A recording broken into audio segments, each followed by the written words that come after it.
কেমিস্ট্রিতে 100 পাই না, এটাই সমস্যা। কত পাও? ইউনিট ইউনিট 2 সলভ করাইছে, অবস্থা মানে সবগুলা ভালোই যাইতেছিল, এই ইউনিট 2 পেপার কেমন জানি গেছে। কেমিস্ট্রিতে ইউনিট 1টা বেশি সোজা ইউনিট 2 এর থেকে। যে ইউনিট 1-এ অনেক কিছুই মনে করো যে ডেফিনেশন টাইপ আসে, তো ডিরেক্ট মুখস্থ করলে অনেক কিছু পারা যায়। আরে ইউনিট 1 তো মনে করো 4-5টা পেপার সলভ করলেই এমন লাগে যে হয়ে গেছে।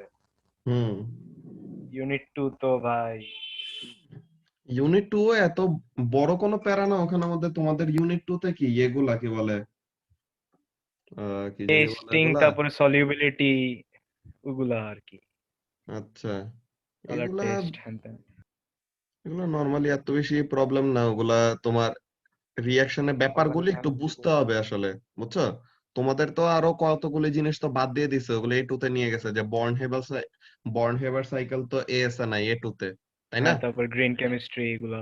হ্যাঁ, এগুলো জিনিস এ টু তে নিয়ে গেছে। এখন আগে বর্ন হেবার সাইকেলটা এটা পড়ে ফেললে এটাতে অনেক কিছু আর কি ক্লিয়ার হইতো, যে তোমার কোন সময় এনার্জি লুজ করে কোন সময় এনার্জি গেইন করে। এটা সুন্দর একটা যে হেসেস ল যেমন ইয়েটা পড়ছো না, তো ওখানের মধ্যে ওরকম বর্ন হেবার সাইকেলের মধ্যে বেসিক্যালি কি হয় যে ইলেকট্রন যখন নাকি গেইন করবে, ইলেকট্রন যখন নাকি লুজ করবে, তখন ওরকম এনার্জি গেইন লুজ ওইসবের ফাইনালি দিয়ে তোমার ইনিশিয়াল অ্যাটম গুলি থেকে ফাইনাল কম্পাউন্ড ফরমেশন পর্যন্ত এনার্জি চেঞ্জেস গুলি কেমন কি হয়। ওখানের মধ্যে সলিউবিলিটির মধ্যেও তো ব্যাপারগুলি সেম, যে যখন নাকি ওরকম কোন একটা কিছু এমন সলিউবল হয়, তো তখন ওখানে এনার্জি চেঞ্জেস গুলি কেমন কি আসে, ওগুলি ব্যাপারগুলি কয়েকটা লজিক সেট করে রাখলে মাথায়, এরপর আর ওগুলি অপারেশন করতে সমস্যা হওয়ার কথা না নরমালি। ওইটা তাও ইয়েটা দেখবা, কেমিস্ট্রির মেইন যে স্টুডেন্ট বুকটা আছে ওইটা বাদে আরো বেশি ইয়েটা হলো কি বলে হডারের বইটা। আর জর্জ স্পেসার তো কেমিস্ট্রির জন্য অলওয়েজ, এটা তো বলেই। জর্জ স্পেসার আর কি স্টুডেন্ট ফ্রেন্ডলি, যে পড়লে অনেক ভালো মতো বোঝা যায়, বুঝছো? তেমন ও, টাইপের। ঠিক আছে, সো তাহলে ওগুলা জিনিস তো দেখবা, ব্যাপার না।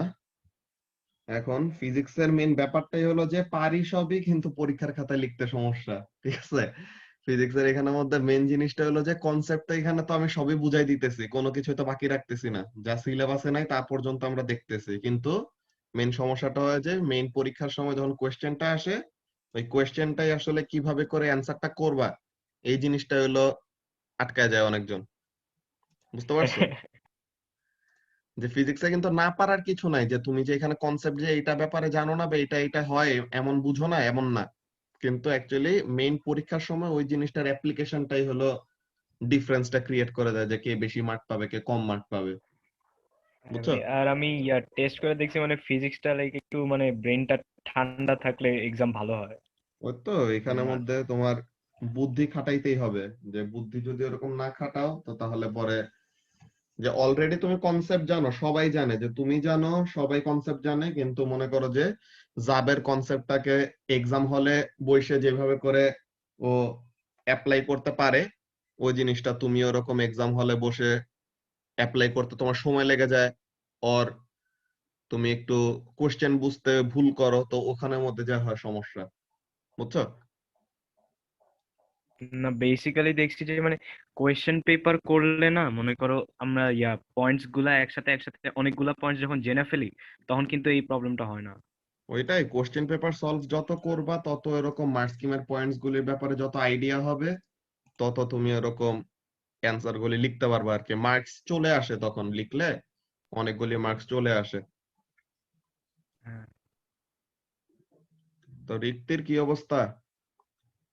ফ্রেঞ্চ কতটুকু শিখা হয়েছে? এই তো ভাইয়া শিখতেছি কোনো মতে। তোমার তো এখন এক্সাম ক্যান্সেল হয়ে ভালোই হয়েছে, টাইম পেয়ে গেছে এখন আরো। হ্যাঁ, একদিকে ভালোই হয়েছে। আচ্ছা, সো তাহলে ওকে, নাবিলের জন্য ওয়েট করতেছিলাম, চলে আসছে নাবিল। ওকে, তো তাহলে নাবিল বেসিক্যালি বলছিল একদম প্রথম দিনে যে ওর ডিসপারশনের এটা নিয়ে সমস্যা। সো এটা নিয়ে আমরা এখন ডিসকাস করবো, তো এতক্ষণ আর কি নাবিলের জন্য ওয়েট করলাম। সো লেটস সি এই ডিসপারশনের এই ব্যাপারটা কিভাবে কি কাজ করে। ডিসপারশন জিনিসটা হলো যে তোমার রিফ্র্যাকশন হয়ে, ঠিক আছে, যে হোয়াইট লাইট কি জাবের? White light is a combination of 7 colours, তাই না? হ্যাঁ 7টা যে রেইনবো কালার যে আছে ওইটা সবগুলোর কম্বিনেশন মিলে হলো হোয়াইট কালারটা। সো এখন আমরা যে রেইনবো যে দেখি, রেইনবো কিন্তু আমরা এই রিজনে দেখি যে ডিসপারশন হয় দেখে কিন্তু আমরা দেখি কিভাবে হয় ডিসপারশনের এটা রেইনবো কখন ফর্ম করে? বৃষ্টির আগে আগে নাকি বৃষ্টির পরে পরে? পরে পরে পরে পরে তো তখন ওখানের মধ্যে কি থাকে, ওই যে ওয়াটার ড্রপলেট গুলি অ্যাটমসফিয়ারে যে থাকে, তো তখন ওয়াটার ড্রপলেট গুলির ভিতর দিয়ে সানলাইট যখন পাস করে তখন কি করবে, এয়ার থেকে যখন নাকি ওয়াটার ড্রপলেটের ভিতর ঢুকবে তখন কি হবে, এটা রিফ্র্যাকশন হবে না? তো তখন ওই যে সানলাইটটা এসে ওরকম কি করে, ওয়াটার ড্রপলেটের মধ্যে দিয়ে ওরকম ছড়ায় যায়। সো তখন ওখানের মধ্যে হোয়াইট কালার লাইটটা ডিফারেন্ট ডিফারেন্ট সেপারেট কালারে আলাদা হয়, তখন ওরকম আমরা রেইনবো গুলি দেখতে পাই। তো ওই প্রসিডিওরটা আমরা দেখবো। এখানের মধ্যে মেইন ব্যাপারগুলি থাকবে কি, আমরা লাস্ট ক্লাসে যে রিফ্র্যাক্টিভ ইন্ডেক্সের ফর্মুলাগুলি প্রত্যেকটা ফর্মুলা দেখে আসছি রিফ্র্যাক্টিভ ইন্ডেক্সের।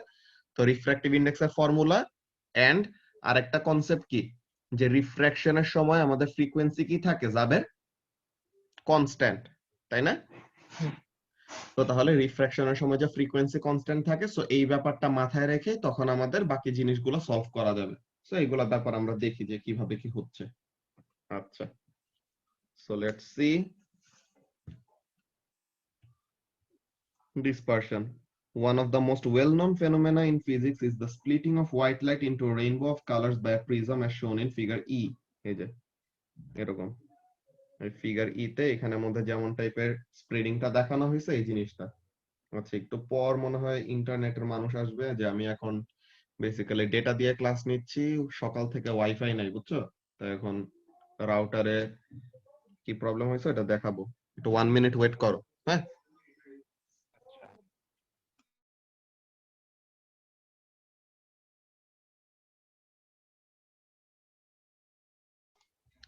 ওকে, সো ওয়াইফাই চলে আসছে। So let's see. তো যেটা নিয়ে কথা বলতেছিলাম, দেখো নাবির, যে আমরা রিফ্র্যাক্টিভ ইন্ডেক্সের formula and the concept that রিফ্র্যাকশনের সময় ফ্রিকোয়েন্সি কি থাকে, কনস্ট্যান্ট থাকে, এই ব্যাপারগুলি ইউজ করে তোমার ডিসপারশনের এই ফর্মুলাগুলা এক্সপ্লেইন করতে পারি। ওকে, তো ব্যাপারগুলি কিভাবে কাজ করতেছে দেখো। ফার্স্ট অফ অল, এই যে ফার্স্টে কি করতেছে, হোয়াইট লাইটটা কোন মিডিয়ামে আছে, এয়ার মিডিয়ামে নাকি নাবিল? হ্যাঁ ভাই। ওকে, সো তাহলে ফার্স্ট অফ অল হোয়াইট লাইটটা এয়ার মিডিয়ামে আছে, এয়ার মিডিয়ামটা হলো তাহলে মিডিয়াম 1। দেন সে কোথায় আসবে, যে গ্লাস মিডিয়ামে আসবে, যে গ্লাস প্রিজম দিয়ে বানানো। তো তাহলে এখানের মধ্যে কি, এটা হলো মিডিয়াম 2। সো তাহলে মিডিয়াম 1 থেকে মিডিয়াম 2 তে যদি আসে, সো তাহলে আমাদের রিফ্র্যাক্টিভ ইন্ডেক্সের ফর্মুলা ব্যাপারটা কেমন ছিল, n1 sin theta 1 is equal to n2 sin theta 2। So তাহলে এই ফর্মুলা। তো এখন এখানের মধ্যে কাজটা দেখো, যে n ইকুয়াল টু কি, n equal to c by v, মানে speed of light in vacuum divided by speed of light in medium. তো এখন ওখানে c টা তো c, যে speed of light 3 × 10⁸ metre per second, আর v টা কি, ওয়েভের স্পিড, যেটা কিসের মধ্যে, প্রিজমের মধ্যে, যে ফ্রিকোয়েন্সি অফ দা ওয়েভ যেটা কনস্ট্যান্ট থাকবে, আর ল্যামডা, ল্যামডা যেটা কি হবে, কমে যাবে। তো এই ব্যাপারটা নিয়ে আমরা দেখব। তো বলতেছে কি দেখো, যে ইফ দ্য রে enters a prism from air, যে ফ্রম এয়ার মানে কি, যার রিফ্র্যাক্টিভ ইন্ডেক্স হলো 1, যে এয়ার থেকে এন্টার করতেছে, our equations become like this. কেমন, এখানের মধ্যে তারা কি লিখছে খেয়াল করো, n1 sin theta 1 equal to n2 sin theta 2 ব্যাপারটা তারা এমন ভাবে লিখছে, যে n1 টা কত, ফার্স্ট মিডিয়ামটা হলো এয়ার, তো তাহলে n1 এর ভ্যালু কত হবে, 1 হবে না বলো তো নাবিল? হ্যাঁ ভাই। আচ্ছা, সো তাহলে n1 এর ভ্যালুটা হলো 1। ওকে, আর n2, n2 টা কি হবে, n2 এর এখানের জন্য তোমার c n2 বাই, তো রিঅ্যারেঞ্জ করলাম না, ওই যে স্পিড অফ লাইট আর ভেলোসিটি দিয়ে। এখানের মধ্যে বেসিক্যালি এটা দেখো, তোমাকে আমি স্টেপ গুলো দেখাই তাহলে পরে বুঝে যাবা। যে এখানের মধ্যে basically n1 sin theta 1 is equal to n2 sin theta 2 এমন ছিল নাকি?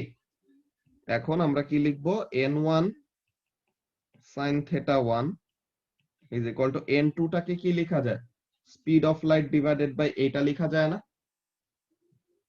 হ্যাঁ ভাইয়া যে গ্লাস মিডিয়ামের রিফ্র্যাক্টিভ ইন্ডেক্স ইকুয়াল টু কি, speed of light in vacuum divided by speed of light in the medium, যে ওই গ্লাস মিডিয়ামের ভিতরে যে স্পিড, তো গ্লাস মিডিয়ামের ভিতরে স্পিডটা কি, V equal to F lambda, তো তাহলে ওইটা ইনটু সাইন থেটা 2। তো এখন n1 এর ভ্যালু কত, 1, তো তাহলে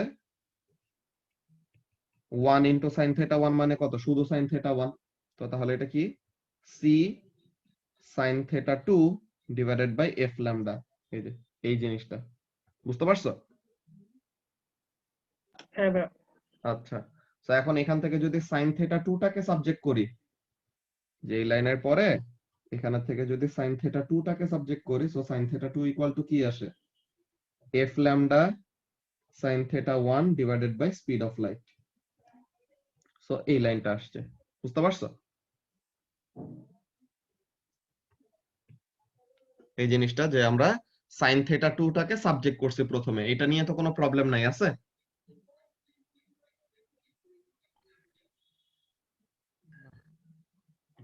নাবিল,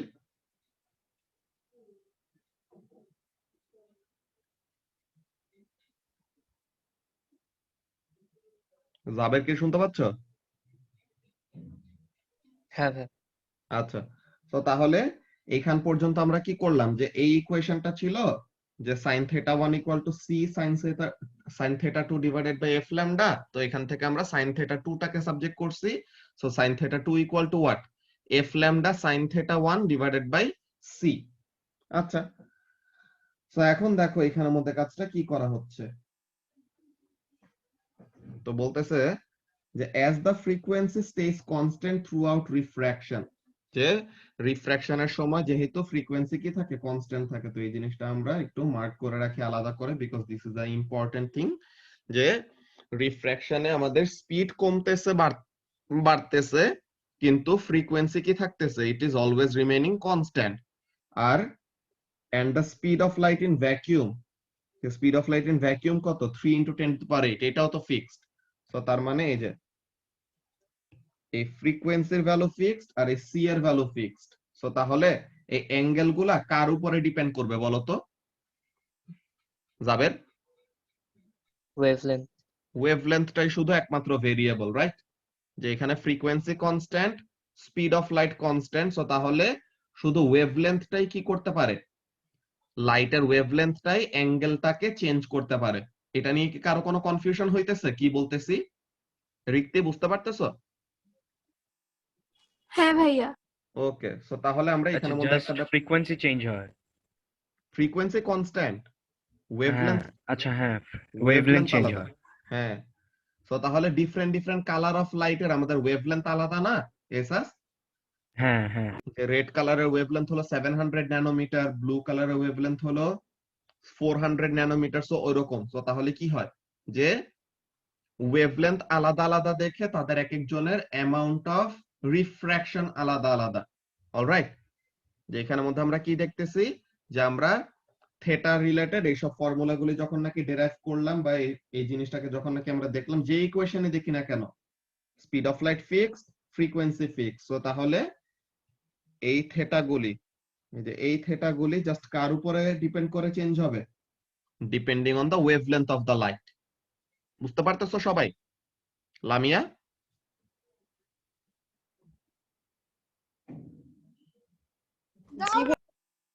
ওকে, তো তাহলে এরপর আমরা এখানের মধ্যে দেখি কি বলতেছে, যে if we keep the same angle of incidence, যে অ্যাঙ্গেল অফ ইনসিডেন্সটাকে যদি সেম রাখি, মানে কি সাইন থেটা 1 যদি ফিক্স থাকে,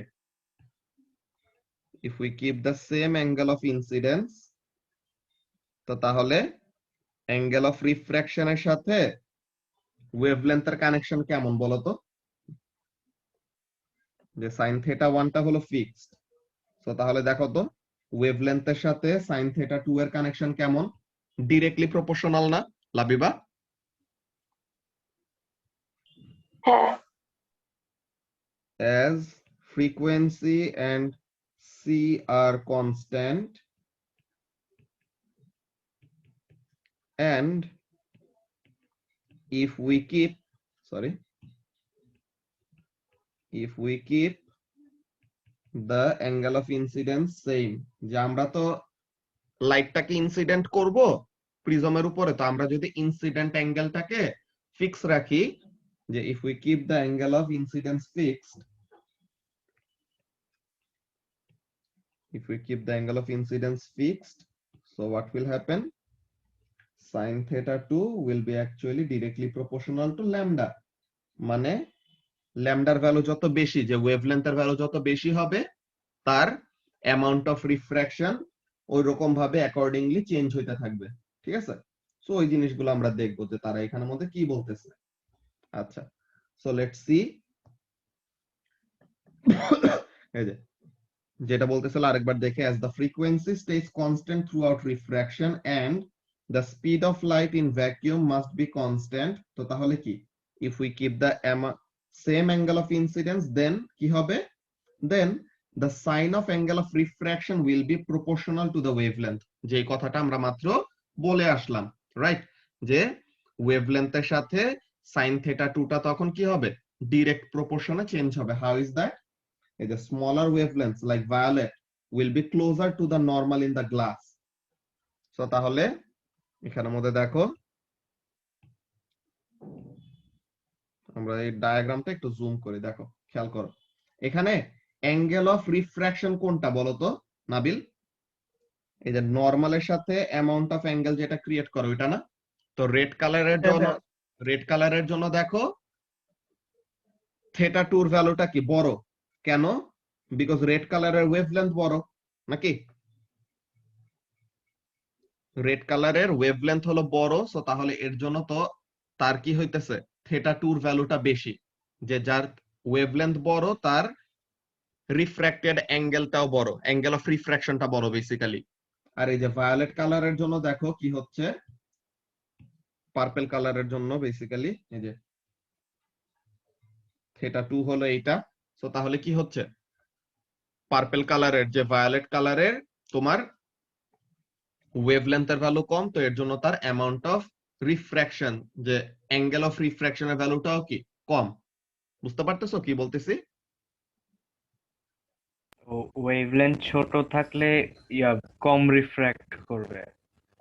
রিফ্র্যাক্ট কম না, এখানের মধ্যে বলবা যে অ্যাঙ্গেল অফ রিফ্র্যাকশনটা ছোট। ঠিক আছে, আচ্ছা, ওয়েভলেন্থ যত কম তত ক্লোজার টু দা নরমাল, মানে the angle of refraction will be smaller. Okay? আচ্ছা, আচ্ছা। আচ্ছা, সো এখন একটা ইন্টারেস্টিং ব্যাপার দেখো, এই যে এটা আমরা একটা ব্রোকেন লাইন দিয়ে এই জিনিসটা দেখাই, হোয়াইট কালার এখান থেকে, ওকে, এই যে দেখো, so this is the direction in which the light was suppose to go, যদি কি না থাকতো, কোনো গ্লাস প্রিজম না থাকতো, তাই না নাবিল? এই যে হোয়াইট কালার যে ডটেড লাইন যেটা এক্সটেন্ড করলাম, এটা কি হইতো, if there was no glass prism in front of the white light, সে এই স্ট্রেট পাথ ফলো করে সব সময় মুভ করতে থাকতো। কিন্তু আমরা কি করছি, গ্লাস প্রিজম নিয়ে আসছি, সো হোয়াট উইল হ্যাপেন, এই গ্লাস প্রিজম নিয়ে আসাতে কি হচ্ছে দেখো, এই যে রেড কালার লাইটটা এতটুকু ডেভিয়েট করছে, দেন ইয়েলো কালার লাইটটা আরেকটু বেশি, গ্রিন কালার লাইটটা আরেকটু বেশি, তো এরকম করতে করতে পার্পল কালার লাইটটা কি সবচেয়ে বেশি এরকম ডেভিয়েট করছে। তো তাহলে এখানের জন্য কাজটা কি হইতেছে, তাদের একজনের ডেভিয়েশন বেশি একজনের ডেভিয়েশন কম, এমন কেন হইলো? What is the reason behind their refraction being greater or smaller than one another? তাদের মধ্যে ডিফারেন্সটা কোথায়? তাদের তো ফ্রিকোয়েন্সি সেম, এয়ার মিডিয়ামে ছিল, ওইটাও ফিক্সড, তো তাহলে পরে তাদের মধ্যে মেইন ডিফারেন্সটা কোথায়? অ্যাঙ্গেল অফ ইনসিডেন্সটাও তো ফিক্সড, জাস্ট ডিফারেন্সটা কিসের মধ্যে? ওয়েভলেন্থে, এইটাই। সো তাহলে তার মেইন ডিফারেন্সটা জাস্ট কোথায়? The main difference of them were in their wavelength. So তাহলে এরকম ওয়েভলেন্থ একজনের বেশি একজনের কম দেখে কি হইছে, একজন বেশি রিফ্র্যাক্ট করছে একজন কম রিফ্র্যাক্ট করছে, সো তখন যায় কালারগুলি কি হয়ে গেছে, হোয়াইট কালারের থেকে আর হোয়াইট লাইটের থেকে তারা প্রতিজন ইন্ডিভিজুয়াল কালারে এরকম ডিভাইড হয়ে গেছে। রেইনবো ফরমেশনের সময় একদম সেম কাজ হয়, কি হয়, সানলাইটটা আসলো, এখন তোমার ওয়াটার ড্রপলেটের ভিতর দিয়ে যাবে, তো এখন amount of angle of incidence সে তো হোয়াইট লাইট হিসেবেই আসছে, তো সবারই অ্যাঙ্গেল অফ ইনসিডেন্স সেম, কিন্তু এই যে এক একজনের ওয়েভলেন্থ আলাদা, তো এর জন্য এক একজনের কি হবে, অ্যাঙ্গেল অফ রিফ্র্যাকশন হবে ডিফারেন্ট। তো অ্যাঙ্গেল অফ রিফ্র্যাকশন যার বেশি সে নরমালের থেকে বেশি দূরে থাকবে, অ্যাঙ্গেল অফ রিফ্র্যাকশন যার যত কম সে নরমালের তত কাছে থাকবে। তো এমন ভাবে তারা কি হয়ে গেছে, হোয়াইট কালার লাইটটা ইন্ডিভিজুয়াল কয়েকটা কালারে ডিভাইড হয়ে গেছে। তো এইভাবে করে আমরা কি করতে পারছি, এই লাইটটাকে সেপারেট করতে পারছি। বুঝতে পারছো নাবিল পুরো ব্যাপারটা এখন কি হয়েছিল? জি ভাইয়া। সো তাহলে এই যে রিফ্র্যাকশনটা কি করছে, এই যে refraction effects different wavelengths differently. Wavelength বেশি বা কম হইলে এক একজনের অ্যামাউন্ট অফ রিফ্র্যাকশন বেশি বা কম হয়। ওকে, দেন আবার বলতেছে on emergence from the glass prism, মানে কি গ্লাস প্রিজম থেকে বের হইতে সময়। Okay, so on emergence from the glass prism কি হবে, take care to continue with θ1 as the angle in air. তো তাহলে এয়ার এর মধ্যে অ্যাঙ্গেলটা হলো θ1 আর গ্লাসের মধ্যে অ্যাঙ্গেলটা হলো θ2। তো এই ব্যাপারটাই খেয়াল রাখতে বলছে। কি বলছে যে sin θ1 is equal to c sin θ2 divided by f lambda। তো এখানের মধ্যে এয়ার মিডিয়ামটাকে অলওয়েজ মিডিয়াম 1 ধরা হয়েছে আর গ্লাস মিডিয়ামটাকে অলওয়েজ মিডিয়াম 2 ধরা হয়েছে। তো তাহলে এয়ার মিডিয়ামে যে অ্যাঙ্গেলটা ক্রিয়েট করবে ওটা হবে θ1 আর গ্লাস মিডিয়ামে যে অ্যাঙ্গেলটা ক্রিয়েট করবে ওটা হবে অলওয়েজ θ2। সো এখন এখানের জন্য কি বলতেছে দেখো, এখানের জন্য বলতেছে যে the sign of angle of refraction θ1 on emergence। এখন কি হবে, এই যে দেখো এখানে তোমার c হলো ফিক্সড, ফ্রিকোয়েন্সি হলো ফিক্সড, আর গ্লাস প্রিজমের মধ্যে অ্যাঙ্গেলটা এক একজনের এরকম আলাদা থাকবে। সো হোয়াট উইল হ্যাপেন, ওয়েভলেন্থের সাথে এখন থেটাটা কি হবে, ওয়েভলেন্থের সাথে এখন থেটাটা ইনভার্সলি প্রপোর্শনাল না যাবে?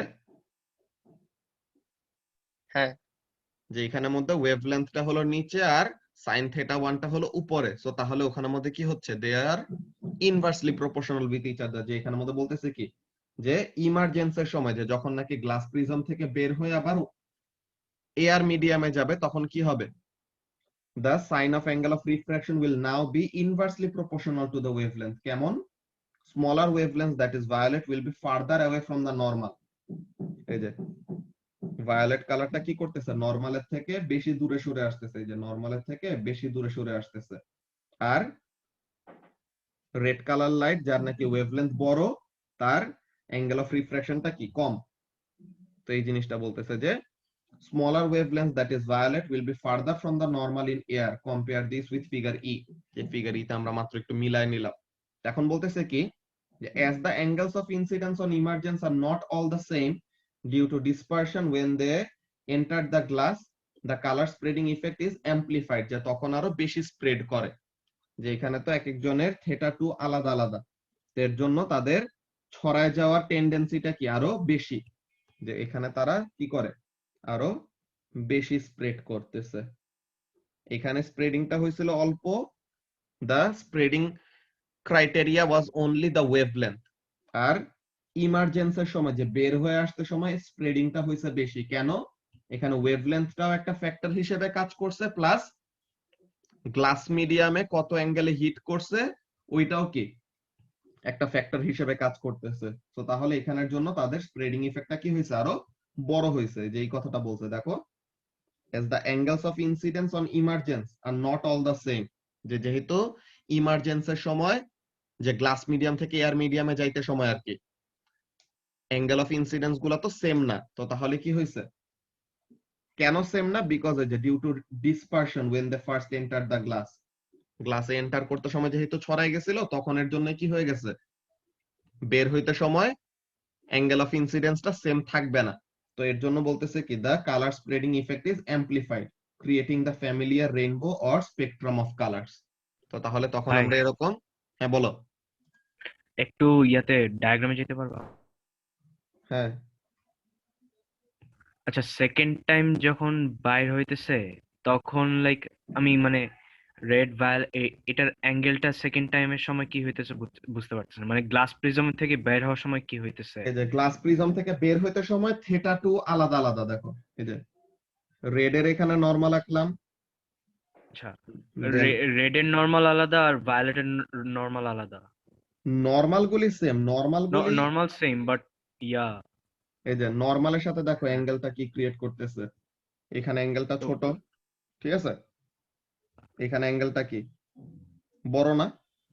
হ্যাঁ তো তাহলে এখানের জন্য এটা বলছে যে গ্লাস মিডিয়ামের অ্যাঙ্গেল গুলা তো থিটা 2 ধরি সব সময়, তাই তো? সো হ্যাঁ বলতেছে যে ইমার্জেন্সের সময় মানে কি, যে গ্লাস মিডিয়াম থেকে এয়ার মিডিয়ামে চলে যাইতে সময় কি হচ্ছে, অ্যাঙ্গেল অফ ইনসিডেন্স গুলি মানে থিটা 2 গুলি সেম থাকতেছে না। ওকে, যে আচ্ছা হ্যাঁ হ্যাঁ ইমার্জেন্সির সময় থিটা 2 গুলি সেম থাকতেছে না, এটা তো একটা ফ্যাক্টর, প্লাস ওয়েভলেন্থ আলাদা এক একজনের, তো তাহলে এর জন্য স্প্রেডিং ইফেক্টটা কি হয়েছে, আরো অ্যাম্প্লিফাইড হয়েছে, মানে আরো বেশি ওয়াইড ওয়েতে কি হয়েছে, স্প্রেড করে গেছে। বুঝতে পারছো? হ্যাঁ। তো এর জন্যই বলছে যে এরপরে যায় কি হয়েছে, এরকম ফ্যামিলিয়ার রেইনবো কালার তখন আমরা পাইছি। বুঝতে পারছো? আচ্ছা, তো বাইর হওয়ার সময় অ্যাকচুয়ালি ভায়োলেটটা বেশি রিফ্র্যাক্ট মানে রিফ্র্যাক্ট অ্যাঙ্গেলটা বেশি। হ্যাঁ, বেরোতে সময় যে দেখো ভায়োলেটটা কি নরমালের থেকে সবচেয়ে দূরে, হ্যাঁ তাই না? তো তাহলে ওই জিনিসটা হ্যাঁ ঢুকতে সময় রেডের অ্যাঙ্গেল অফ রিফ্র্যাকশনটা বেশি, আর বের হইতে সময় ভায়োলেটের অ্যাঙ্গেল অফ রিফ্র্যাকশনটা বেশি, বিকজ এন্টারিং এর সময় কি হবে, এন্টারিং এর সময় ওয়েভলেন্থের সাথে অ্যাঙ্গেল অফ রিফ্র্যাকশন ছিল ডিরেক্টলি প্রপোর্শনাল, আর বের হইতে সময় অ্যাঙ্গেল অফ রিফ্র্যাকশন হলো ওয়েভলেন্থের সাথে ইনভার্সলি প্রপোর্শনাল। ঠিক আছে? হ্যাঁ। সুপ্ত কিছু বলবা? হবে। আচ্ছা, সো তাহলে এই জিনিসটা গেল আমাদের ডিসপারশনের ব্যাপার। নাবিলের কি এখন ক্লিয়ার হয়েছে? হ্যাঁ ভাইয়া। ওকে, সো তাহলে আমাদের এই জিনিসটা গেল। Now let's look at total internal reflection. এই ব্যাপারটা আমরা আগে পড়ছি অলরেডি, ও লেভেলসে পড়ছি, প্লাস লাস্ট ক্লাসে লাবিবা আমাদেরকে কন্ডিশন গুলি আবার রিক্যাপ করাই দিছিল, যে দুইটা কন্ডিশন ছিল, তাই না? যে লো ভেলোসিটি মিডিয়াম থেকে হাই ভেলোসিটি মিডিয়ামে যাইতে সময় অ্যাঙ্গেল অফ ইনসিডেন্সটা ক্রিটিক্যাল অ্যাঙ্গেলের থেকে বড় হইলে কি হবে, টোটাল ইন্টারনাল রিফ্লেকশন হবে। ওকে, তো এখন এখানের মধ্যে আমরা ব্যাপারগুলো দেখে আমরা একটু স্টুডেন্ট বুকের এই টপিকটা ফার্স্ট এরকম রিডিং পড়ে যাব, then this should be more or less clear, and এটা করে ফেললে দেন তোমাদের check point and exam practice গুলি নেক্সট ক্লাসের জন্য, যে থার্সডে এর জন্য হোমওয়ার্ক থাকবে, তখন আমরা ইউনিট 2 এর এই জিনিসগুলো শেষ করে ফেলবো আর কি। আচ্ছা সরি, থার্সডে তো আমরা ইউনিট 3 এর জন্য রাখছিলাম, তাই না জাবের? থার্সডেতে আমরা এই থার্সডেতে একটা ইউনিট 3 এর লেকচার দিব, সো তাহলে এই check point and exam practice গুলি তোমরা সানডের আগে জমা দিবা। আর আচ্ছা, আর ভাই এই উইকে কি মানে ফ্রাইডেতে ইলেকট্রিসিটি ইয়া করাবা? হ্যাঁ হ্যাঁ, ওকে। সো তাহলে এখানের মধ্যে টোটাল ইন্টারনাল রিফ্লেকশনের ব্যাপারটা দেখিনি। কি বলতেছে এই চ্যাপ্টার থেকে কি কি শিখবো? Understand that waves can be reflected and transmitted at an interface between media. Transmit মানে কি, পাস করতে দেওয়া, যে তার ভিতর দিয়ে এরকম চলে যাবে। Understand the term critical angle, oh my god এটা তো জানি না আমরা। Predict whether total internal reflection will occur at an interface, যে টোটাল ইন্টারনাল রিফ্লেকশন হবে নাকি না এটা প্রেডিক্ট করতে পারতে হবে। আচ্ছা, তো তাহলে আমরা দেখি কি বলতেছে। Partial refraction, when waves pass from one medium into another, some wave energy will pass through and some will be reflected.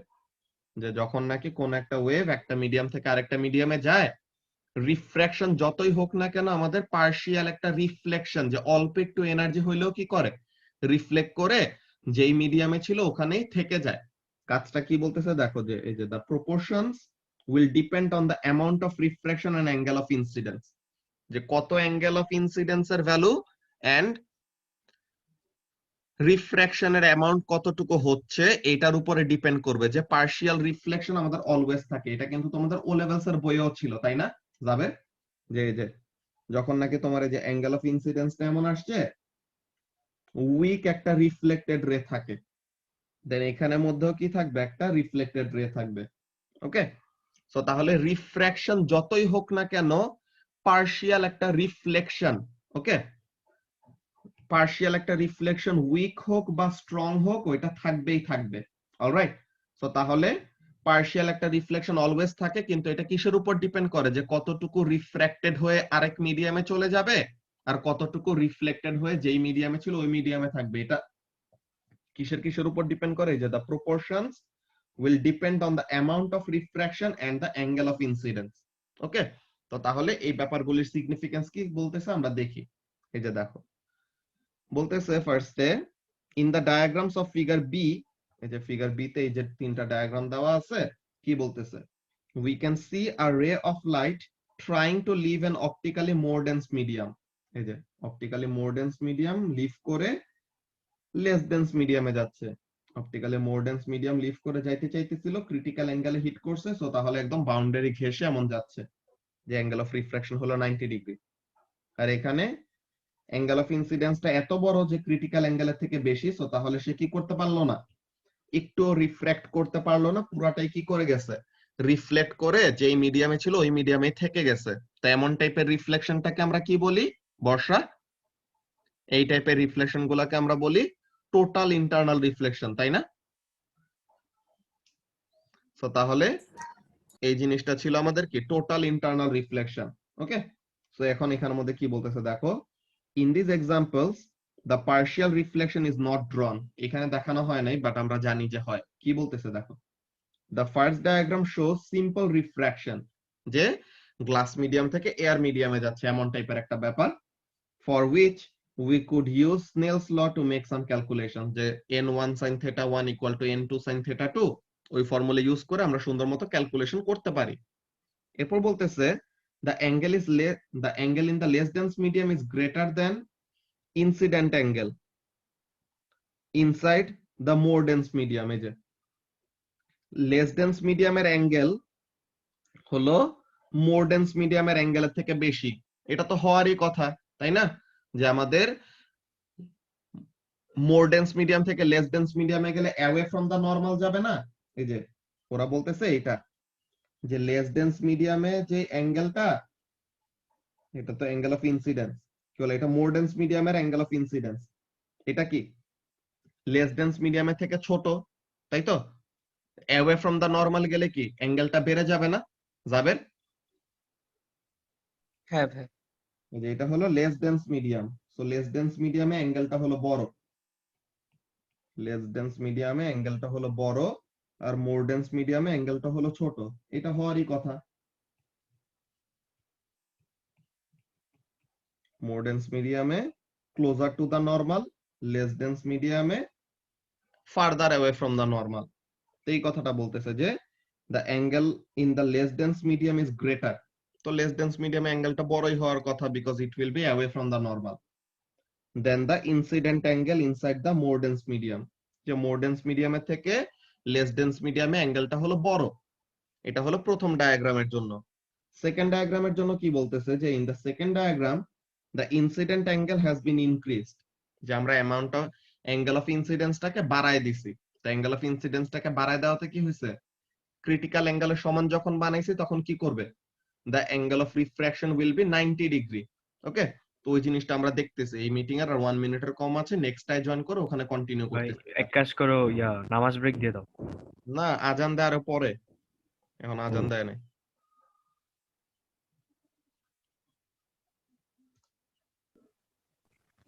তো সেকেন্ড ডায়াগ্রামে লেস ডেন্স মিডিয়াম থেকে মোর ডেন্স মিডিয়ামে যাইতেছে, রাইট? না, প্রত্যেকবারই মোর ডেন্স থেকে লেস ডেন্সে যাচ্ছে। হ্যাঁ হ্যাঁ হ্যাঁ, তাহলে রিফ্লেকশনটা হইতেছে।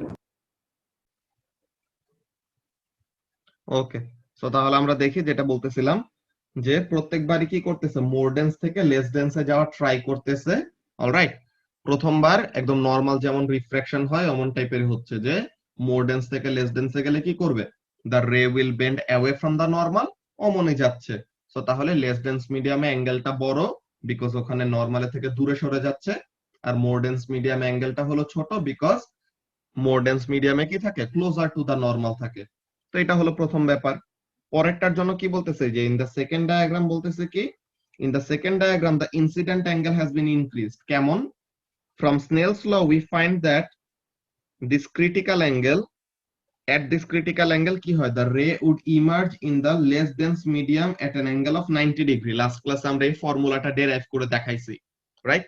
এই যে n1 sin theta 1 equal to n2 sin theta 2।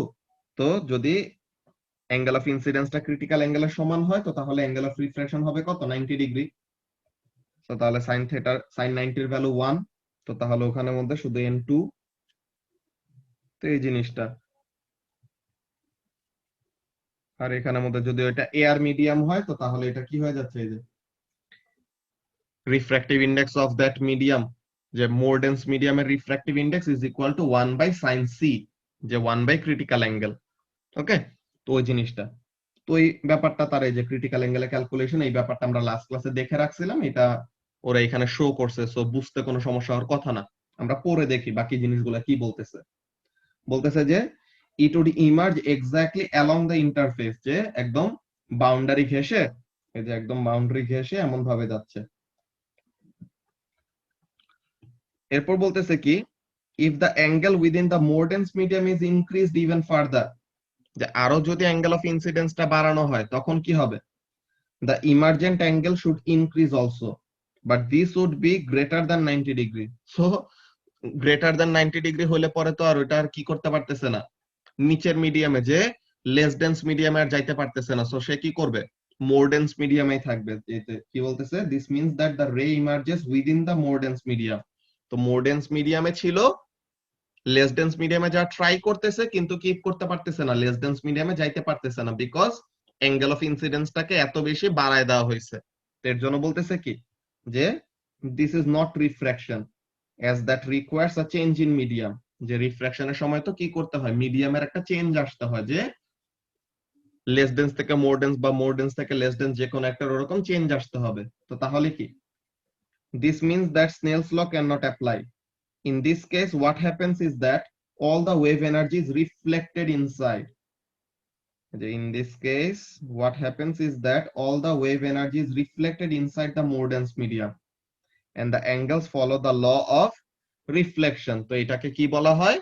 এই যে লেস ডেন্স, কি বলে, মোর ডেন্স মিডিয়াম থেকে লেস ডেন্স মিডিয়ামে যাইতে সময় অ্যাঙ্গেল অফ ইনসিডেন্সটা ক্রিটিক্যাল অ্যাঙ্গেলের থেকে বড় করে দিলে কি হচ্ছে, মোর ডেন্স মিডিয়ামে ছিল ওখানের মধ্যে আবার রিফ্লেক্ট করে ফেরত আসতেছে। সো এমন টাইপের রিফ্লেকশনটাকে কি বলা হয়? Total internal reflection. Okay, so তাহলে this is called total internal reflection, TIR. তো এই জিনিসটা এখানের মধ্যে তারা ডায়াগ্রামের মধ্যে দিছে, এখানে তাদের ক্যালকুলেশনটাই, যে from Snell's law we could find the critical angle for a material n1 sin theta 1 equal to n2 sin theta 2। দেন এই ডেরিভেশনটা তোমাদের দেখলে বুঝতে পারা উচিত, এটা আমরা এমনিতেও লাস্ট ক্লাসে করছিলাম। ওকে, এখন আমরা দেখি applications of total internal reflection, যে অ্যাপ্লিকেশনের ব্যাপারগুলোতে কি বলতেছে। Applications of total internal reflection, figure C, এই যে ফিগার সি তে এখানের মধ্যে আমাদের বাইসাইকেল রিফ্লেক্টর, দেন এইসব যে আমরা দেখছিলাম অপটিক্যাল ফাইবার, এন্ডোস্কোপ, এগুলোর মধ্যে কাজ আছে। কি বলতেছে দেখো, figure C shows the movement of light through 45-degree prism, the 45-degree prism. The left hand example is commonly used in periscopes, যে পেরিস্কোপ, এটা আমরা ও লেভেলসে থাকতে সময় পুরো ডায়াগ্রামটা দেখছিলাম পেরিস্কোপ কিভাবে কাজ করে। and the right hand diagram is fundamental basis for reflective sign, যে আমাদের বাইসাইকেল রিফ্লেক্টরের মধ্যে এইসব ইউজ করা হয়, এই ডায়াগ্রামটা। আর এই ডায়াগ্রামটা হলো কিসের জন্য? প্রিজমের জন্য, পেরিস্কোপের জন্য, সরি, সবগুলাই তো প্রিজম, এটা হলো পেরিস্কোপের জন্য। আর এটা কিসের জন্য? এগুলা হলো আমাদের বাইসাইকেল রিফ্লেক্টরের জন্য, বাইসাইকেল রিফ্লেক্টর। আচ্ছা, এরপর বলতেছে কি, a more complex use of total internal reflection is in fiber optics, যে অপটিক্যাল ফাইবারের মধ্যে এমন টাইপের ইউজ করা হয়। কি করা হয় ফাইবার অপটিক্স এর মধ্যে? a thin glass fiber can guide light along its length by repeated total internal reflection at the internal edges। ওই যে আমাদের অপটিক্যাল ফাইবারের ডায়াগ্রাম মনে আছে না? যাবে অপটিক্যাল ফাইবারের, সরি, অপটিক্যাল ফাইবারের এখানের মধ্যে আমাদের ডায়াগ্রামের কাজটা কেমন? ভিতরে আমাদের কি থাকে?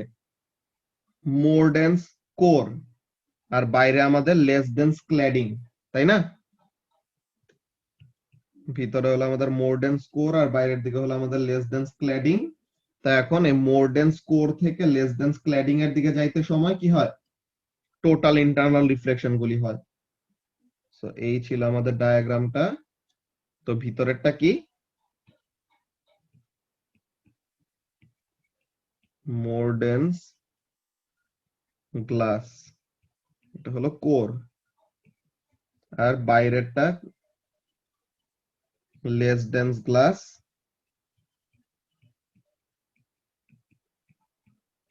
এটা হলো ক্ল্যাডিং। ওকে, সো এখন এখানের মধ্যে কাজটা কি হবে, এই লাইট যখন নাকি এমন এন্টার করে, তারপরে এটার ভিতরে কি হবে, এরকম প্রত্যেকটা বাউন্ডারিতে টোটাল ইন্টারনাল রিফ্লেকশন হয়ে হয়ে যে মোর ডেন্স কোর থেকে লেস ডেন্স এই ক্ল্যাডিং এর মধ্যে যাইতে সময় কি হয়, টোটাল ইন্টারনাল রিফ্লেকশন হয়ে হয়ে সে কি করতেছে, এক সাইড থেকে আরেক সাইডে এরকম ট্রাভেল করতে পারতেছে। তো কি বলতে চাই যে দেখো, this may just be used for decorative lighting. Fiber optics can be used to guide sunlight to the interior of large buildings. যে ওরকম মনে করো যে অনেক বড় বিল্ডিং এর ভিতরে মনে করো যে সানলাইট ওরকম পৌঁছায় না, সো তাহলে কি করা যেতে পারে, ওরকম ফাইবার অপটিক্স ইউজ করে সানলাইটটাকে inside of the building or interior of large buildings এ এন্টার করানো যায়। Alternatively, optical fibers can be used to carry information as light pulses, as in fiber broadband, যে আমাদের ইন্টারনেট কানেকশনের এইসবের জন্য আমাদের ইউজ করা হয়, or as actual images in uses such as medical endoscope. এই যে মেডিকেল এন্ডোস্কোপ কিভাবে কাজ করে এগুলো আমরা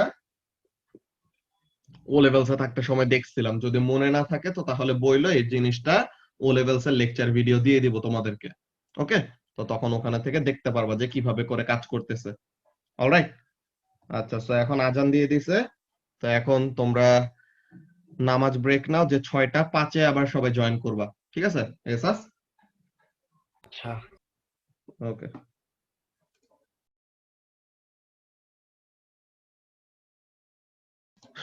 ওকে, সো তাহলে আমাদের রিফ্র্যাকশন, টোটাল ইন্টারনাল রিফ্লেকশন, এইসব ব্যাপারগুলি দেখা শেষ। আমরা তো পোলারাইজেশনের টপিকটা আগে দেখছিলাম, কিন্তু পোলারাইজেশনের একটা জিনিস, যে সুগার সলিউশনের যেই এক্সপেরিমেন্টের ব্যাপারটা ছিল, এই জিনিসটা আমরা এখন এক্সপ্লেন করে নেই, এই জিনিসটা আমরা বাকি রাখছিলাম। তো এখন আমরা এই সুগার সলিউশনের এই জিনিসটা এক্সপ্লেন করব। ওকে, যে সুগার সলিউশনের এখানের মধ্যে অ্যাকচুয়ালি কি করা যায়, কোন একটা সার্টেন সলিউশনের কনসেন্ট্রেশন কত, ওই জিনিসটা ডিটারমাইন করা যায়। ওকে, সো তাহলে সুগার সলিউশনের এরকম কনসেন্ট্রেশন কিভাবে ডিটারমাইন করা যায়, পোলারাইজেশনের কনসেপ্ট ইউজ করে, ওই জিনিসটা আমরা ফার্স্টে আজকে দেখে, then this will be the end of waves unit 2 এর। এরপর আমাদের নেক্সট উইকে নেচার অফ লাইটের ওইসব ব্যাপারগুলো দেখবো, ঠিক আছে, photo electric effect and everything. আচ্ছা, সো তাহলে পোলারাইজেশন বাই কেমিক্যাল সলিউশন, তারা বেসিক্যালি পোলারাইজ করে না, what they actually do, they rotate the plane of polarisation. ওই জিনিসটাতে আমরা আসতেছি, আমরা একটু নোটপ্যাডে যে ডায়াগ্রামটা আঁকি, তাহলে পরে ব্যাপারটা আরো ক্লিয়ার হবে। ওকে,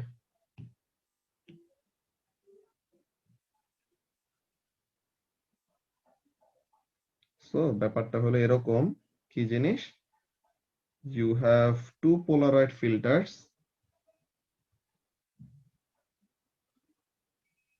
একটা এই জায়গায়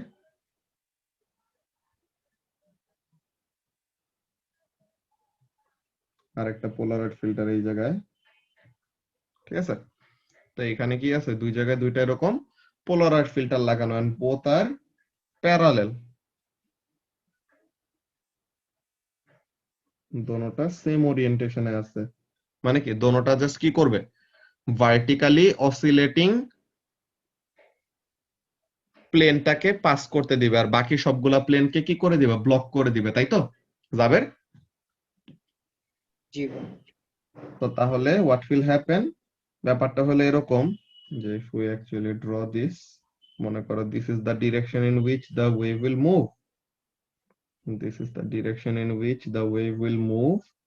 আচ্ছা, so what happens, ফার্স্টে তো তোমার আনপোলারাইজড লাইট, যে it will oscillate in more than one plane, এরকম। ফার্স্টে হলো তোমার unpolarised light entering the tube, যে এটা হলো glass tube,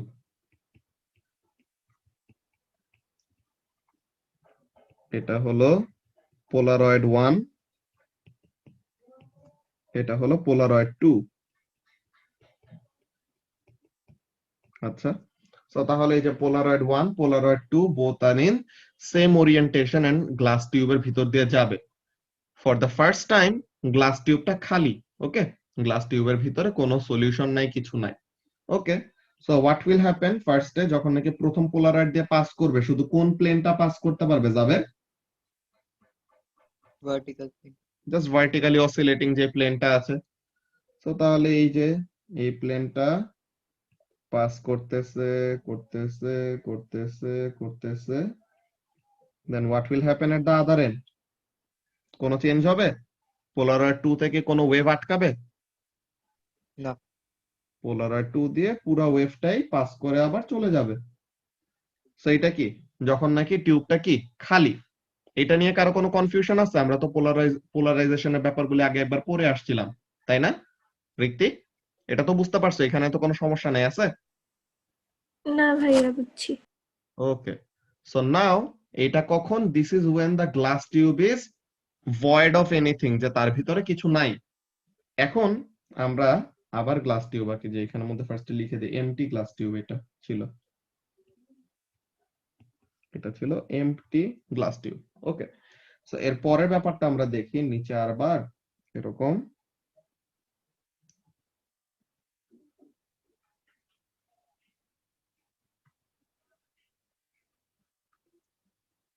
okay, then this is the direction in which the wave will move. Sorry, this is the direction in which the wave will move.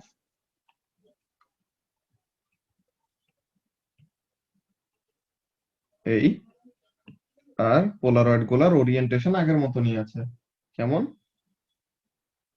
they are parallel, so no matter which light we actually emit, পুরা লাইটটাই কি করতে পারবে? Polaroid 2 এর ভিতর দিয়ে pass করতে পারবে, তাই তো? সো তাহলে এখানের জন্য আমরা ব্যাপারটা লিখবো কি, যে পোলারয়েড 2 এর এখানে পিছে আর কি নো চেঞ্জ ইন ইন্টেন্সিটি, তাই না? বিকজ গ্লাস টিউবের ভিতরে যেই প্লেনটা পাস করতে পারছে, পুরো প্লেনটাই পোলারয়েড 2 এর ভিতর দিয়ে আবার পাস করে বের হয়ে যেতে পারছে, তাই তো? যাবে। তো এখন আমরা দেখি যে এই সময় let's give another unpolarised light first. কি হলো? স্ক্রিন চলে গেছে মনে হয় শেয়ার। দাঁড়াও 1 মিনিট, স্ক্রিন শেয়ারটা চলে গেছে, এটা আবার অন করি।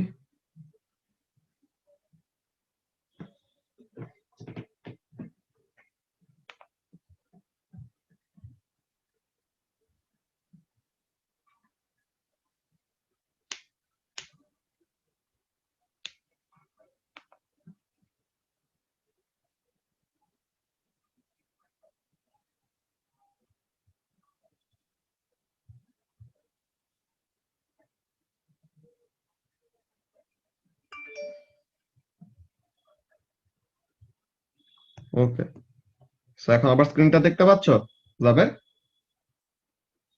জি ভাইয়া। ওকে, সো এখন এই হলো আমাদের আবার সেম টাইপের orientation, the polaroids are parallel to each other, so পুরাটাই কি করতে পারার কথা? পাস করতে পারার কথা, তাই তো?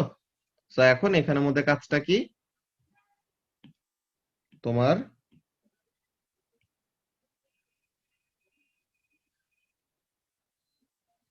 এদিক দিয়ে লাইটটা কি করলো? ভার্টিক্যালি এমন পাস করলো। তো তাহলে আমাদের অপোজিট এন্ডে যাবে, অপোজিট এন্ডে কি আমাদের কোনো চেঞ্জ আসার কথা ইন্টেন্সিটিতে? না। পোলারয়েড 2 এর ভিতর দিয়ে পাস করলে কি করার কথা না, কোনো চেঞ্জ আসার কথা না। কিন্তু সারপ্রাইজিংলি দেখা গেছে কি, যে ইন্টেন্সিটি ডিক্রিজেস। ওকে, কি দেখা গেছে যে ইন্টেন্সিটি কি হয়, কমে যায়। সো তাহলে এই জিনিসটার জন্য যখন নাকি সায়েন্টিস্টরা এক্সপ্লেনেশন বের করতে গেছে তখন তারা অ্যাকচুয়ালি খেয়াল করলো কি, যে এই যে সলিউশনের ভিতরে এই যে এখন গ্লাস টিউবটা তো এমটি না, এবারের গ্লাস টিউবটা হলো সলিউশন ভরা। ওকে, তো এবারে গ্লাস টিউবটা এটার ভিতরে সুগার সলিউশন আছে। আমি কিন্তু ফার্স্টে এখানে একটা উল্টা প্রসিডিওর দেখাইতেছি, এই প্রসিডিওর যে হয় না এমন না, কিন্তু এটার থেকে আরেকটা বেটার প্রসিডিওর আছে, ওইটা লাস্টে বলবো। তো এখন এখানের মধ্যে কি আছে, গ্লাস টিউবের ভিতরে সুগার সলিউশন আছে। সো হোয়াট অ্যাকচুয়ালি হ্যাপেন্স, এই গ্লাস টিউবের ভিতর দিয়ে যখন নাকি যাচ্ছে তখন এই যে কি, প্রথমে তো পোলারয়েড 1 দিয়ে কি পাস করলো, শুধু ভার্টিক্যালি অসিলেটিং প্লেনটা পাস করছে, রাইট? যাবে। হ্যাঁ। এখন সুগার সলিউশনের কনসেন্ট্রেশনের উপর ডিপেন্ড করে এন্ড গ্লাস টিউবটা কত লম্বা এটার উপরে ডিপেন্ড করে কি হয়, এই যে প্লেন অফ পোলারাইজেশনটা আস্তে আস্তে রোটেট করতে থাকে, বুঝছো? যে যত এরকম গ্লাস টিউবটার ভিতর দিয়ে পাস করতেছে আস্তে আস্তে কি হয়, এটা এরকম রোটেট করতে থাকে, বুঝছো? আস্তে আস্তে এটা এমন কি করতে থাকে, রোটেট করতে থাকে। সো এখন এরকম একটা প্লেন যদি এরকম পোলারয়েড টুর ভিতর দিয়ে পাস করতে নেয়, সো তাহলে হোয়াট উইল হ্যাপেন, ইন্টেন্সিটি কমে যাবে না? হ্যাঁ। যে এখানে মধ্যে সে তো পুরোপুরি কি না, পোলারয়েডের সাথে প্যারালেল না। সো তাহলে এরকম ইনক্লাইন্ড একটা প্লেনে যদি সে থাকে, সো তখন সে কি করবে, এমন ভার্টিক্যালি ওরিয়েন্টেড পোলারয়েডের ভিতর দিয়ে পাস করতে সময় তার অনেকটুকু এনার্জি কি হয়ে যাবে, ব্লক হয়ে যাবে। পাস করতে পারবে, কিছুটুকু পাস করতে পারবে, কিন্তু অনেকটুকু এনার্জি কি হয়ে যাবে, ব্লক হয়ে যাবে না? সো তাহলে এখানে থেকে তখন তারা কি দেখছে, ইন্টেন্সিটির চেঞ্জটা দেখছে। কিন্তু সায়েন্টিস্টরা দেখতেছে, আচ্ছা এখানে ব্যাপারটা কি, খেয়াল করো, এখানে ব্যাপারটা হলো এরকম, এই কোয়েশ্চেনটা তোমরা পাবা, এই কোয়েশ্চেনটা পাবা দেখে আমি ফার্স্টে এই প্রসিডিওরটা দেখাইতেছি। দেখো তো ফার্স্টে এখানের মধ্যে কি ছিল, মনে করো গ্লাস টিউবের ভিতরে যেটা, এটা হলো মেইন ইন্টেন্সিটিটা। তো তাহলে এখানে হলো 100% ইন্টেন্সিটি, এখানে যে 100% ইন্টেন্সিটি। এখন এইখানে ছিল 100% ইন্টেন্সিটি, এটার পরে যে কি হয়ে গেছে, কমে গেছে ইন্টেন্সিটি, তাই না? নিচেরটার জন্য যাবে। হ্যাঁ ভাই। তো তাহলে নিচেরটার জন্য ওই পাশে কি হয়েছে, ইন্টেন্সিটি কমে গেছে, মনে করো 80% হয়েছে বা যাই হয়েছে। তো এখন এইখানের জন্য কাজটা কি, দেখো যে কতটুকু আমাদের ইন্টেন্সিটির চেঞ্জ আসছে, এটা বোঝার জন্য আমাদের কি করতে হয়, যে কত ডিগ্রি অ্যাঙ্গেলে প্লেন অফ পোলারাইজেশনটাকে রোটেট করা হয়েছে, ওই জিনিসটা কি করা যায়, পোলারয়েড 2টাকে ঘুরায় ঘুরায় বের করা যায়। যে পোলারয়েড 2টাকে আমরা ঘুরাবো, পোলারয়েড 2টাকে ঘুরায়, এই যে আমরা এখন কি করব, পোলারয়েড 2টাকে ঘুরাবো। এই যে পোলারয়েড 2টা যে আছে, পোলারয়েড 2টাকে একটু ঘুরাইতেছি আর একটু ঘুরাইতেছি, এরকম ঘুরায় ঘুরায় এক সময় কি হবে, এই প্লেন অফ পোলারাইজেশনের সাথে এটা কি হয়ে যাবে, প্যারালেল হয়ে যাবে না? আমাদের পোলারয়েড 2টা যেমন ছিল এটাকে কি করতেছি, রোটেট করতেছি, পোলারয়েড 2টাকে রোটেট করায় করায় করায় করায় দেন আমরা কি করলাম, ম্যাক্সিমাম ইন্টেন্সিটিতে নিয়ে আসলাম। তো তখন আমাদের কি হবে, তখন আমরা বুঝতে পারবো যে অ্যাকচুয়ালি এটা তো এমন ওরিয়েন্টেশনে ছিল। তো তাহলে এই যে দেখো, ইনিশিয়ালি ছিল এমন, ফাইনালি প্লেন অফ পোলারাইজেশনটা এমন হয়েছে। তো তাহলে কত ডিগ্রি অ্যাঙ্গেলে রোটেট করছে দেখো তো, এতটুকু নাকি যাবে? হ্যাঁ। সো তাহলে কতটুকু রোটেট করবে এটা ডিপেন্ড করবে কিসের উপর, সুগার সলিউশনের কনসেন্ট্রেশনের উপর ডিপেন্ড করবে, বুঝছো? যে কতটুকু রোটেট করে এটা কিসের উপর ডিপেন্ড করে, সুগার সলিউশনের কনসেন্ট্রেশনের উপর ডিপেন্ড করে। সো তাহলে আমরা কত অ্যামাউন্ট অফ রোটেশন হয়েছে এটা কিভাবে বের করতে পারবো, কত অ্যামাউন্ট অফ রোটেশন হয়েছে এটা বের করতে পারবো by rotating the second polaroid. যে সেকেন্ড পোলারয়েডটাকে ঘুরায় ঘুরায় ঘুরায় ঘুরায় কি করলাম, প্লেন অফ পোলারাইজেশনের সাথে মিলাই দিলাম। তো প্লেন অফ পোলারাইজেশনের সাথে মিলাই দিলে তখন কি হচ্ছে, আবার maximum intensity of light pass করতে পারতেছে, যে কোনো চেঞ্জ ইন ইন্টেন্সিটি থাকবে না আর কি। তো তখন আমরা বুঝতে পারবো যে ফার্স্ট পোলারয়েড থেকে সেকেন্ড পোলারয়েডের কাছে আসতে আসতে সুগার সলিউশনের ভিতরে the plane of polarization got rotated by this amount. ওকে, যে এখানের মধ্যে তারা দেখো এক্সপ্লেনেশনটা কি বলতেছে। The analysis of stress concentration investigated above works because different parts of the plastic model have different effects on polarized light. ওই যে আমরা স্ট্রেস কনসেন্ট্রেশন, কোন জায়গায় স্ট্রেস বেশি কোন জায়গায় স্ট্রেস কম, ওই ব্যাপারে দেখছিলাম না, যেরকম একটা ম্যাটেরিয়ালের মধ্যে যখন নাকি তার উপর একটা স্ট্রেস অ্যাপ্লাই করা হবে তখন কি হবে, ডিফারেন্ট ডিফারেন্ট মলিকিউল ডিফারেন্ট অ্যামাউন্টে কি করবে, রে অফ লাইটটাকে, যে প্লেন অফ পোলারাইজেশনটাকে রোটেট করবে। তো যে বেশি রোটেট করে তার মধ্যে মনে করো স্ট্রেস বেশি, যে কম রোটেট করে তার মধ্যে মনে করো যে স্ট্রেস কম। তো এমন ভাবে আমরা বুঝতে পারি যে কোন জায়গায় প্রেসারটা বেশি পড়তেছে কোন জায়গায় প্রেসারটা কম পড়তেছে। এরকম সেম ভাবে এই যে this is also the case with some chemicals such as sugar solution. কি করে, the amount of the concentration of the sugar solution varies the angle to which it rotates the polarization of the light. ওই যে vertically polarised একটা light কি করলো, sugar সলিউশনের ভিতরে enter করলো। এখন সুগার সলিউশনের ভিতর দিয়ে যাইতে যাইতে সে কি করবে, আস্তে আস্তে একটু একটু রোটেট করবে। রোটেট করবে কিসের উপর ডিপেন্ড করে, সুগার সলিউশনের কনসেন্ট্রেশন কত, এন্ড এই সলিউশনের ভিতর দিয়ে তার কত লম্বা ডিসটেন্স কভার করতে হইতেছে। এই যে কি বলতেছে দেখো, we can use Polaroid filters to analyze the strength of the sugar solution. কেমন, by measuring the angle at which the light of polarization emerges after passing through the solution. তো তাহলে ওই যে যেটা বললাম যে সেকেন্ড পোলারয়েড ফিল্টারটাকে ঘুরায় ঘুরায় আমরা কি করতে পারি, অ্যামাউন্ট অফ অ্যাঙ্গেল বের করতে পারি। এই যে ক্যাপশনটা পড়লে পরে আরো ভালো মতো বুঝবা কি বলতেছে দেখো, sugar solutions can rotate the plane of polarization. যেটা বললাম যে ভার্টিক্যালি ওরিয়েন্টেড একটা পোলারাইজিং প্লেন ছিল, ওইটাকে আস্তে আস্তে রোটেট করায় করায় কি করতেছে, চেঞ্জ করে ফেলছে অ্যামাউন্ট অফ পোলারাইজেশনটা। তো এখন বলতেছে দ্য ডিগ্রি অফ পোলারাইজেশন, যে কতটুকু রোটেশন হবে এটা কিসের উপর ডিপেন্ড করবে, on a particular wavelength will depend on the concentration of the solution and how far the light has to pass through it. So তাহলে ওই সুগার সলিউশনের টিউবটা কতটুকু লম্বা এন্ড সুগার সলিউশনের কনসেন্ট্রেশন কত, এই দুইটা জিনিসের উপরে ডিপেন্ড করবে।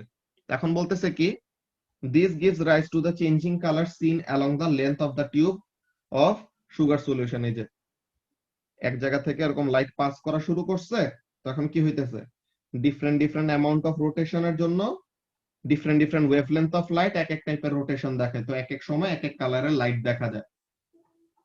ওকে, তো এই জিনিসটা আমাদের জাস্ট এখনের জন্য জানতে হবে কি, যে we are actually able to determine concentration of chemical solution by using polarization. যে কনসেন্ট্রেশন বেশি হলে সে রোটেশন করবে বেশি, কনসেন্ট্রেশন কম কম হইলে সে কি করবে, প্লেন অফ পোলারাইজেশনটাকে কম রোটেট করবে।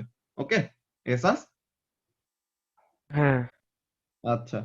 সো তাহলে এইটার বেসিক্যালি আরো ডিটেইলড এক্সপ্লেনেশন আমরা দেখব, কিন্তু এটা আমাদের সিলেবাসে নাই, কিন্তু আমরা আলাদা করে যখন লাগবে তখন এটা আমরা দেখে নিব। অলরাইট, সো এখন তোমাদের যে কাজটা করা লাগবে ফর নেক্সট সানডে, কি কি জিনিস, checkpoint questions of this 3C, 3C এর পুরাটা, যে 3C রিফ্র্যাকশন এটার checkpoint question, 3C total internal reflection এটার checkpoint questions, 3C polarization এটার checkpoint questions, and 3C exam practice. Okay, Sunday তাহলে এটা হলো সানডের জন্য। আমরা থার্সডে তে ইউনিট 3 দেখব। ওকে, থার্সডে তে আমরা ইউনিট 3 এর একটা লেকচার দেখব। সো সানডের জন্য তোমাদের এই হোমওয়ার্কটা, সো অনেক লম্বা একটা টাইম পাইতেছো, তো এখানে টাইম নিয়ে কোনো সমস্যা হওয়ার উচিত না।